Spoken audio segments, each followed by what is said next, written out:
Ասեմ, դա բացառիկ եմ ասում։ Մենակ երբեք չեմ ասել, մենակ ձեր մոտ եմ ասում առաջին անգամ։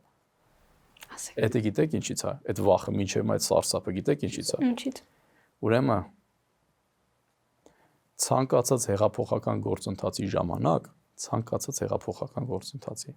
դուք պիտի արտաքին աշխարհի հետ շփվեք եւ մեսիջներ տաք։ Դա բնական, ուզում եք Ամերիկա եղեք, ուզում եք Կանադա եղեք, որ արտաքին աշխարհի համար կանխատեսելի նաեւ լինեք, չի ինչա կատարում հարևաններ եւ այլն։ Այդ մեսիջները տրվել է եւ Իրանին, եւ Ռուսաստանի Դաշնությանը եւ Եվրոմիությանը երկու մակարդակով, ինչ պատճառներով չի հաջողվել, չի ստացվել Միացյալ Նահանգների հետ այլ խնդիր է, որտեվ միջնորդով էին այնտեղ մասնակցում, ուրեմն բոլոր կենտրոնների պետական պաշտոնական մակարդակով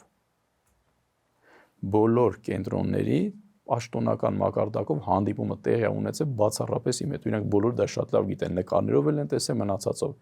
Այսինքն ինչի՞ համար, որովհետև անկախ ամեն ինչից հարցը անձը չի, հոգևոր առաջնորդի անգամ 5 րոպե, հա, տրանզիտ ղեկավար լինելը տաբու է եղել անգամ Իրանի համար, ով ունի հոգևոր առաջնորդություն։ Միացյալ Նահանգներին, չգիտեմ, եղել է Եվրոմիության համար ուրիշ աստիճանի տաբու է եղել, կապ չունի բովանդակությունը որակը, Ռուսաստանի համար էլ չեմ ասում։ Ոնց որ ասում են by default, եթե ինքը չկա, երկրորդ մարդը բնականաբար ես եմ, չէ, ում հետ պիտի խոսան, այսինքն ոչ թե ես լավն եմ կամ եւ այլն։ Այդ խոսակցությունները բոլորը եղել է բացառապես պետական բարձրագույն, չեմ ասում նախագահների մակարդակով, բարձրագույն մակարդակով բացառապես իմ հետ։